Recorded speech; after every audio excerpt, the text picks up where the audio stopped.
So hello and welcome to this month's Janome Stitch Club UK. My name is Julia Langley and I'm one of the Janome educators here in the UK. This club is designed to help you get to know your machines, get to know the stitches, the feet, look at techniques, different things that you can do, and whatever machine you're on, to maybe up your game a little or look at things that you maybe haven't looked at before. So we've touched on it briefly a couple of months ago where I looked at the blind hem stitch, and I did promise I would go back to it, and lo and behold I have actually remembered to do that. So we're going to look at the blind hem, and most machines do actually come with a blind hem foot. So I'm going to go through that and how you actually set the stitch up, how to use the foot, etc. More importantly, how to actually fold the fabric, because I think that's sometimes the thing that confuses. So we're also, because when I was looking at that stitch on my atelier in my applications, next to the blind hem stitch is also the shell tuck stitch, which is exactly the same stitch but kind of flipped. So I thought, right, we'll do both of those. We're approaching summer, so we're looking at summer tops, so we're going to look at the shell tuck stitch. And here is a little, obviously it's not going to fit me, little bodice here, looking at these sort of decorative stitches that you can use on your work and within your dressmaking, etc. And there is going to be something in there for quilters, don't worry, but this beautiful little finish that you can get very easily. And both of these stitches are on pretty much every single machine model out there. They're quite basic stitches, but I think sometimes they get forgotten because of that.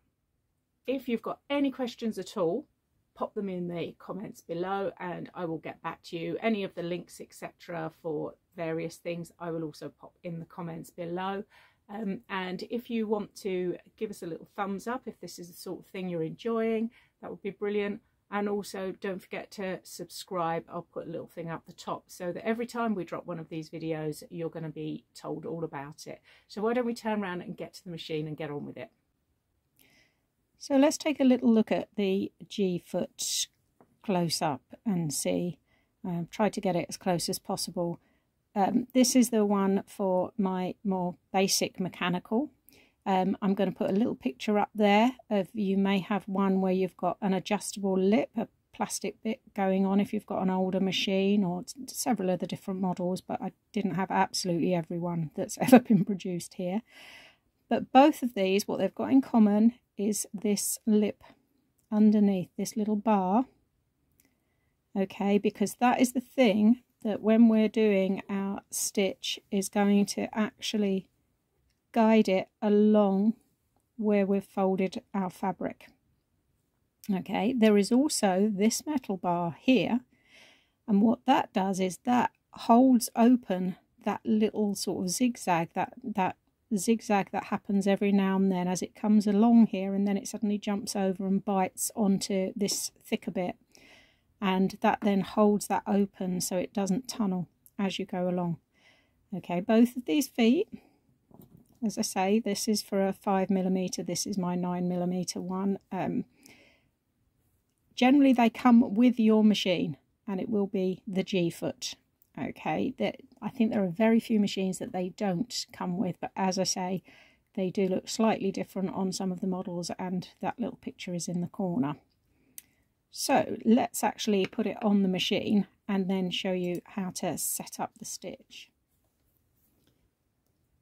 So there are going to be a couple of ways depending on your machine. I'm coming out of all the screens here because I want to show you where you'd find it if you didn't have this kind of screen. The stitch that you're looking for will be in amongst all your utility stitches. So I'm going to go through, and here it is, number 19. And this is what it's going to look like. Okay, that's the stitch you're looking for, and as I say, it's on pretty much every model of machine. Because once you're on here, the key is always getting that bite right. And when I say bite, I mean this little V that pops over to the other side. So the key with that, there's a lot of keys. I always find myself repeating one word when I'm doing this. Right, so is folding your fabric. And I think when you look at your instruction book, sometimes you get a little bit confused. So I'm going to mark, and I'm going to do it with a biro. This is my wrong side. So I fold up my hem. This is the length that I want onto, so it's wrong side to wrong side. And then what I need to do is fold it back. And then I'm going to flip it again, because what I'm doing is I'm folding it back so that I've got this little bit here at the top, and then this is my fold along here. Okay, when you then put it under the machine, and I'm going to do this first one in a colour so that you can actually see exactly what the stitch is doing. So this is the metal bar. This is my side of that little lip, and that is going along this fold here. And what is going to happen is that stitch that we're doing, I'll put a little picture in the side so you can kind of see what's happening. We're going to do the long length of it is going along here on the single layer, and then it's going to jump across with that little zigzag stitch, that little V, and grab on here. If we start, I've left it literally on the settings that the machine has come up with. So it's just jumped over the bar and it's going along the top. Just jumped again, jumped again. You can hear it every time it clicks. It's going over, and it's going over that bar. And all I'm doing is making sure that that lip stays up good and close to that fold. Oh, I cut it a bit fine there, didn't I? But that's enough to show you.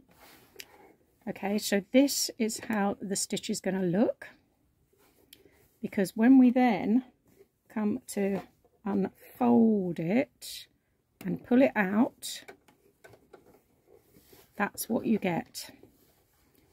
So you get this very even single stitch that is holding that hem up, and that's what it would look like on the other side. Now I've just used pinking shears here for this sample. If I show you it, this is it in white. So again, you can see that hem along there. I was much neater on this side, but look, where is it? You have to look really hard to see that stitch. If I get you in the right light, you can see it. But I think the real joy of this is because it's so even and perfect, it doesn't show. I always think that with things like this, with sewing particularly, if you're trying to achieve something that you can't see or that you don't notice, if things are uneven, that's what your eye is drawn to, isn't it? As long as it's equal as you go along, then the eye goes, oh, that's okay, I'm okay with that, because it's all nice and straight and, you know, nice and fine and dandy. So we like that.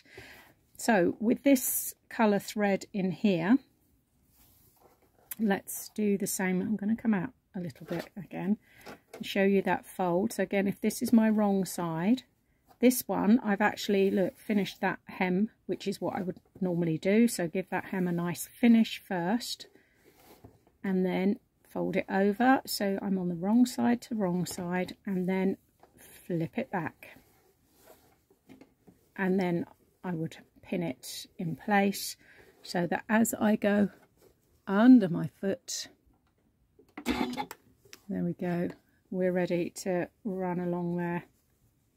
Now what you might find, and I'm going to run this and see, again I've just gone with the standard settings, but I'm now on a wool rather than a rather flimsy, gosh, I think it might have even been polycotton that I was using before. Because as with all of these stitches, and I know I go on and on and on about this, it's going to be about finding the right one for your fabric. Now I may have missed a couple here, I'll find out in a minute, and the reason I would have missed them is because I've got, the camera is here, so I'm struggling a little bit because I'm trying to keep an eye on the machine whilst also keeping an eye on the camera. So I may not have fed that in quite as accurately. But what I want to know here is if that stitch, that bite, is long enough to catch those threads, because this is a thicker fabric, and it is, because I can feel all the way along there that it has caught. And the funny thing is, look, because that thread is matched, where is it? Where is it? There you go, blind hem. So it's a really, really neat finish, that's for sure. A darn sight quicker than doing it by hand. So let's now take a little look at the stretch knit stitch, which is this one. So we've got a nice little zigzag going on before we go down and grab that fabric, which is going to allow it to stretch. Okay, and again, this is a stitch that is on many, many, many machines. So I'm going to leave it at the default settings. Again, if you are unsure about the settings, don't forget, look in your instruction book, because it nearly always will tell you what settings to put it on.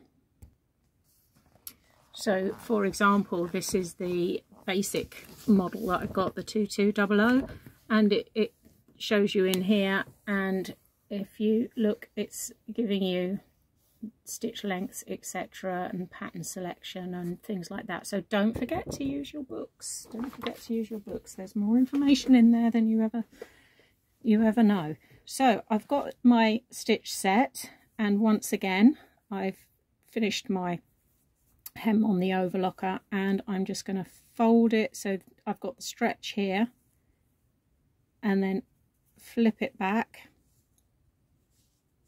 The overlocker actually, and using an over edge stitch, gives you a really good guide, I always think, for where to actually set things. So I'm going to pop this under my foot. Again, I've got white thread in so that you can see what's going on. I've got the camera right in front of me, so see if I can keep this on this. In actual fact, that lip, even though I have got the camera in front of me, I mean, you could do this stitch by eye, but honestly, this foot makes life so much easier, so why would you want to?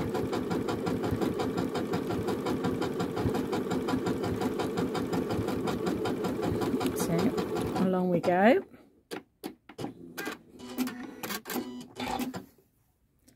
And again, if we just fold it out, then you'd give it a press. As I say, you can see this because obviously I've done it in white, but that's a really nice finish. And because it's got that zigzag going on, it does still give you some stretch in there, so that would be a really nice finish for the bottom of a dress in a stretch fabric, wouldn't it? Especially if you didn't want a twin needle hem. Sometimes that just does not look right, does it? So nice and neat, that one. Before we move on to shell tucks, because while we're on that kind of stitch, I felt that shell tucks we needed to do both, because they're the same stitch but different sides of the coin, so to speak. The other thing that I do like to use this foot for very much is top stitching. And what I tend to do with this is that I will just use my regular stitch, my straight stitch, and if I drop that down, at the moment the needle is positioned in the center, which is the wrong side of this lip. So what I tend to do is I will move my foot across, my needle, sorry, not my foot stays where it is because that's in the nature of things, but my needle I have moved across so that it's just going to go right along the edge. So, oh, I've just realised I'm using stretch, but never mind, it will show you what I mean. And because again you've got that lip, it's going to do a really, really neat job of keeping you on the straight and narrow there, definitely. So look at that. So don't underestimate this foot, the blind hem foot. It's a brilliant, brilliant foot for lots of different things. I always think, but just don't forget, you have got that piece of wire in the middle there, that little bar there, so you do need to adjust your needle position, and the way to do that is on your stitch width. On a straight stitch, you can only use a straight stitch, and you adjust your needle position. And this is what I mean when I say, so this is the center position that I started with, and most machines will have a stitch where it takes it over to the far left, and that's what I've done for that. I can, you know, play around with that. If you go into your settings, then just by adjusting this, look, I can move it to exactly where I want it to be. Okay, but the quickest one to do is to just take it over to that far left position, and that will just give you a couple of millimeters in, which is normally a really nice top stitch to have. So while we're on the subject of these stitches, many of you might, when you look at your machine, see, oh look, here's my blind hem stitch, and then lo and behold, a couple of stitches along, there's exactly the same stitch but in the opposite direction, and this is a shell tuck stitch. And you can normally tell the difference because all those machines, computerized machines, when you go onto a stitch or in your book, will recommend the foot. So if it's recommending the G foot, which we've just used, the blind hem foot, if I go onto this stitch, it's telling me to put on my F foot. So the F foot is this one with the little markings on it. Okay, and that is the one that we're going to use. And this technique, oh, I love this technique. This is a heirloom one, so I'm going to swap that foot off, pop that one on. Okay, now the important thing with this, you can do it on the straight, and I will do it on the straight here, and I'm going to line that red arrow up with the top of my fabric. And what it's doing is it's doing that jump over and those stitches, but the opposite way round. So it's grabbing it. So we're just going along on the, we're going with the grain on this fabric at the moment.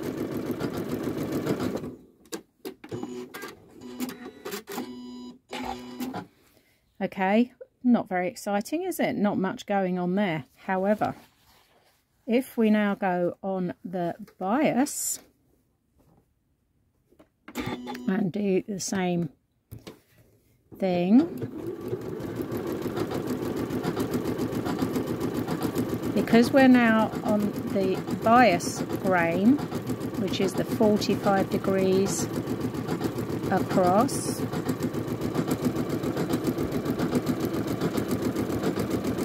this is where the magic happens.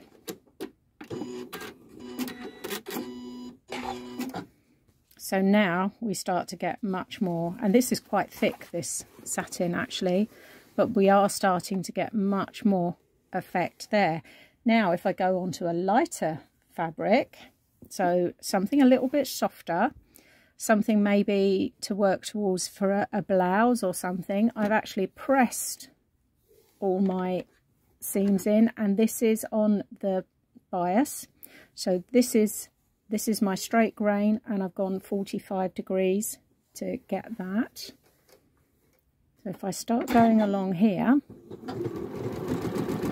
like I say, because this is a much lighter weight fabric,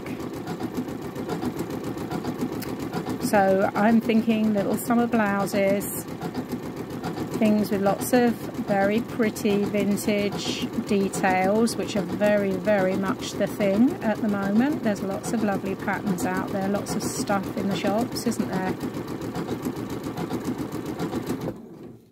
So let's have a little look and see how that one looks. Now, how about that? This is just lovely. This is such a nice finish, isn't it? And like I say, I've just pressed in my markings here so I could go all the way across. I just wanted to quickly show you, if you were doing a bodice, for example, and I'm doing this in miniature so that so that you can actually see it under the machine. So this is my basic bodice pattern, for example. What I've done here is I have made sure that this is actually, I've cut it on the cross bias. So what I mean by that is most patterns will tell you to cut with the grain going this way. What I've done is I've actually placed it on my fabric with the grain going this way, so that I've got that 45 degree, okay, which means that if I then start doing this technique, and I've only pressed one in on here, I've just realised, but if I start using this and building it up, I can go all the way in lines down my bodice. But you'll notice I hadn't actually cut the bodice shape out. I've cut bigger than the bodice, and I will do this stitching first, and I often do this with this kind of technique. Do the stitching first on your fabric and then cut the actual bodice out afterwards. So that's one. So if we then go along, like I say, what I should have done was measured this all out. I don't know why I didn't. I took all that time to do the other one. Anyway, I don't know anyone small enough to fit this bodice as a garment these days, I'm afraid.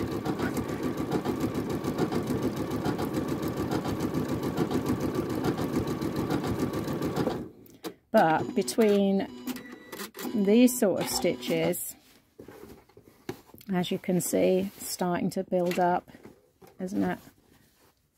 And maybe adding in, next month I'm going to do more of these sort of heirloom techniques for this sort of vintage look, because I thought with summer sort of upon us, hopefully, fingers crossed, we'll look at twin needles, pin tucks, things like that, and the mix between shell tucks, pin tucks will look absolutely lovely. And this is literally a piece of old sheeting. You know, I'm a bit of a fan of, it's a wonder we've got any bedding in this house really, isn't it? But I think you can see where this is going, and once I've finished it I can then actually put my pattern on and then cut the actual shape of the bodice piece, and it's all nicely stitched and ready to go. Now I did promise that there would be something in here for quilters, and there is, because even if you don't use that for dressmaking, binding. Now I know I've got white thread in here, but so here's my binding, and I have actually cut this as bias. I don't always do that for a quilt. Very often I'll cut it on the straight, but because I want to use this technique, I know that the best effect is going to be by cutting it on the actual bias. So if I do that same stitch, and you can change up the stitch again, you can do, you know, smaller, bigger, maybe experiment. I do like the big one, so I'm using white so that you can see, and I've tried this, you know, with a contrast and in the same colour, and it works equally as well. So I can do this on my binding first, so that I've got that lovely effect there. So if, for example, this was my quilt, I can do my usual thing of sewing it on underneath here and then bringing it over onto the front. And I can either stitch it on the machine, or if I didn't want to lose that sort of the shape here. What I have done before now, and unfortunately I haven't got the sample to show you because I did it years ago, is to stitch a little bead in each one of these, which can look really pretty, especially if you're doing something maybe for Christmas or, you know, a celebration or something like that. That can look really pretty. Or if you want to do the whole thing on your machine, then this, imagine this is a back and bind, and then I can just put that in between my layers and then stitch on here. So again, a really, really pretty effect to actually have, just to add a little bit extra to the binding. Like I say, I've done that in a contrast, and sometimes the contrast does look really lovely actually, or use the same colour and then it's just going to be a bit more subtle.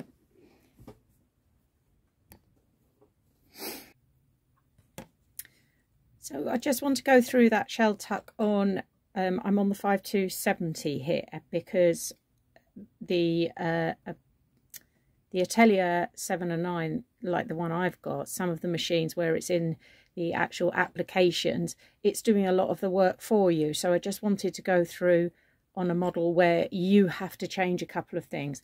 Usual thing though, do have a look in your book, because in your instruction book under that shell tuck stitch, it tells you exactly what to do. And the important thing with this in here, which the Atelier is doing and on that machine, that you won't get on here, is you need to change your tension, your actual tension dial here, and bring it up. And part of that is, if you think about it, it's tightening it, it's pulling it in, isn't it? So we want it to do that job. So the stitch here, okay, it's this one here, okay, and you've got settings here.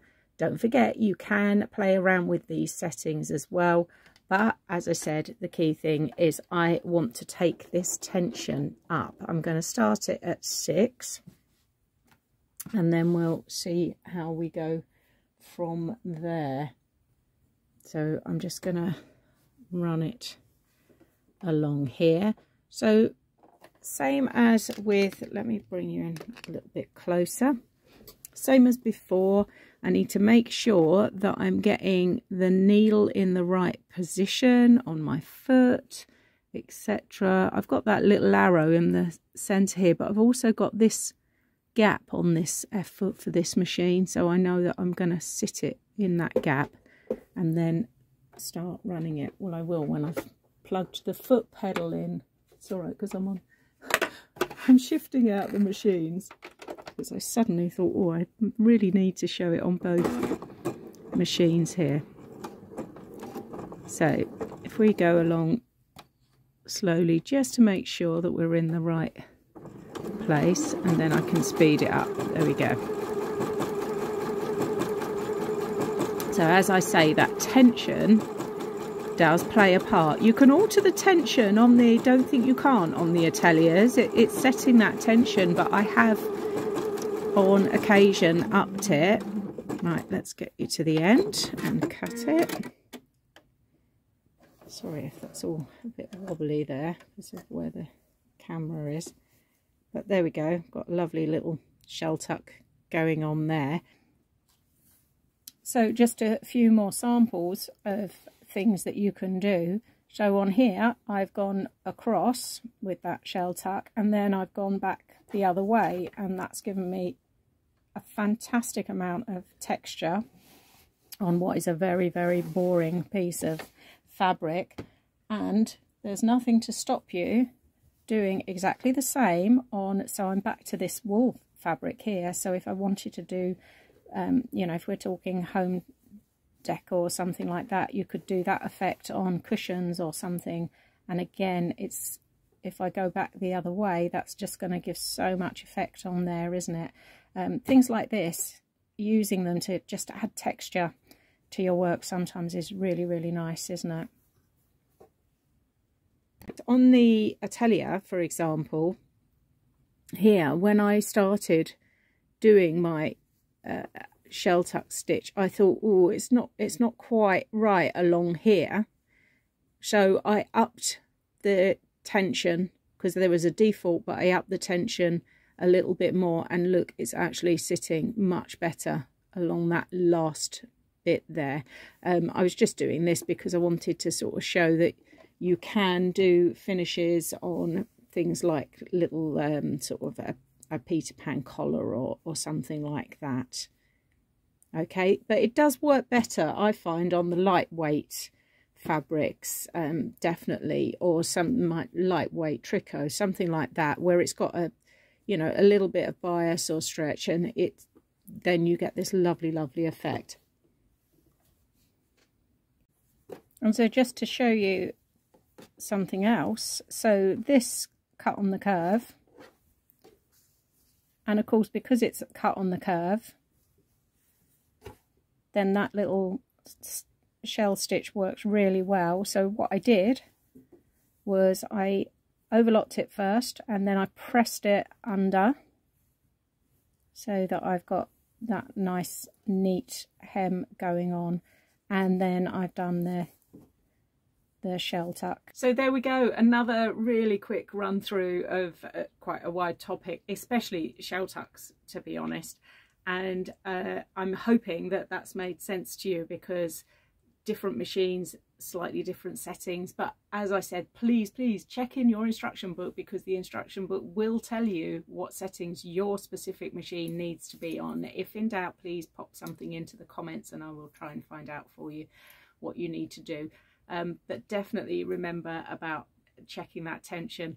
I think it's quite an interesting thing, because it's shown me that I'm getting quite lazy having the atelier, because I've got so many different functions on there and it's doing so much of it for me. I think I'm getting a bit lazy, but you know what? I think I can be lazy. That's what it's there for, isn't it? So anyway, until next time, and we'll look at twin needles next time and some more fancy finishes. If you want to give me a little thumbs up, that'd be lovely. And if you aren't already subscribed, please do make sure you subscribe, press that little bell, because then you'll be let know whenever one of our videos drops on the channel. Okay, take care.